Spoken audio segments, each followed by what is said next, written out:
హిమాలయాలపైన ఒక యువరాణి చిక్కుకుంది. ఆమె పేరు అని. ఆమె రాజభవనం మాయాజాలంతో మెరిసిపోయేది.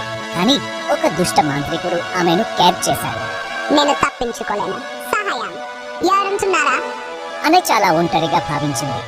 పగుళ్ళు రాత్రులుగా మారాయి. మాంత్రికుడు అనేను గమనిస్తున్నాడు. అతను తన కోసం ఆమె రాజ్యాన్ని కోరుకున్నాడు. నేను మీకు నగలు మరియు శక్తిని ఇవ్వలను అన్నాడు. వద్దు, నేను స్వేచ్ఛగా ఉండాలనుకుంటున్నాను. ఆమె ఆశను వదులుకోలేదు. ఎవరో ఒకరు ఆమెను కనుగొంటారు. ఆమెకు అది తెలుసు. చాలా దూరంగా సింహల దేశంలో ఒక రాకుమారుడు నివసించాడు. అతని పేరు అరియన్. అతను ధైర్యవంతుడు మరియు బలవంతుడు. ఒక రాత్రి అరియన్ కు ఒక కల వచ్చింది. ఆ కల్లో టవర్ లో చిక్కుకున్న అన్య కనిపించింది. సహాయం కోసం ఆమె చెడుకు అతను విన్నాడు. నేను ఆమెను కనుగొనాలి. అరియన్ ఒక్కసారిగా లేచాడు. ఆమెను కనుగొనవలసింది అతనికి తెలుసు. కల గురించి అరియన్ తన తండ్రి అయిన రాజుకు చెప్పాడు. ప్రయాణం కరమందే నా కొడుకు. నేను అనేను రక్షించి ఇంటికి తీసుకువస్తా అని ప్రతిజ్ఞ చేస్తున్నాను. అతను తన సామాగ్రిని సేకరించి ప్రయాణానికి సిద్ధమయ్యాడు. అరియన్ వస్తున్నాడు. అనక్ అరియన్ తన వేగవంతమైన గుర్రాన్ని ఎక్కాడు. అతను చాలా రోజులు ప్రయాణించాడు. అతను విశాలమైన అడవులను దాటాడు. అతను ప్రమాదకరమైన పర్వతాలు ఎక్కాడు. గాలి చల్లగా మారింది. ఆకాశం నుండి మంచు కురిసింది. నేను అనేయ వద్దకు చేరుకోవాలి. అరియన్ వణుకుతున్నాడు, కానీ వెళ్తూనే ఉన్నాడు.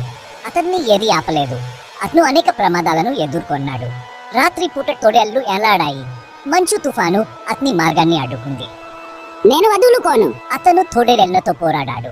తుఫాను ద్వారా తన మార్గాన్ని కనుగొన్నాడు. అతను వదులుకోలేదు. అతను అవసరం ఆమెకు ఉంది. అతను గగరవుతున్నాడు.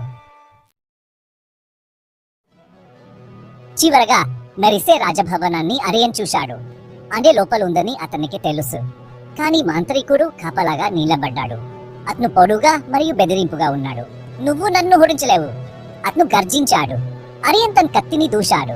అది చూద్దాం. యుద్ధం జరిగింది. మాంత్రికుడు అగ్ని బంతులను విసిరాడు. అరియన్ తప్పించుకుని తన కత్తితో కొట్టాడు. అతను తన శక్తితో పోరాడాడు.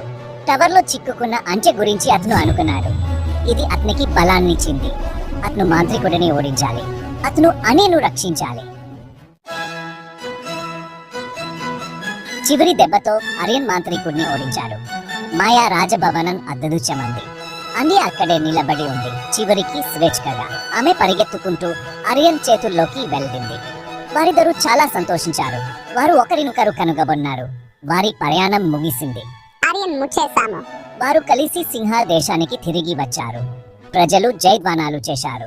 మేము ఇంటికి వచ్చాము. వారి రాకుమారుడు అందమైన యువరాణితో తిరిగి వచ్చారు. గ్రాండ్ వివాహం జరిగింది.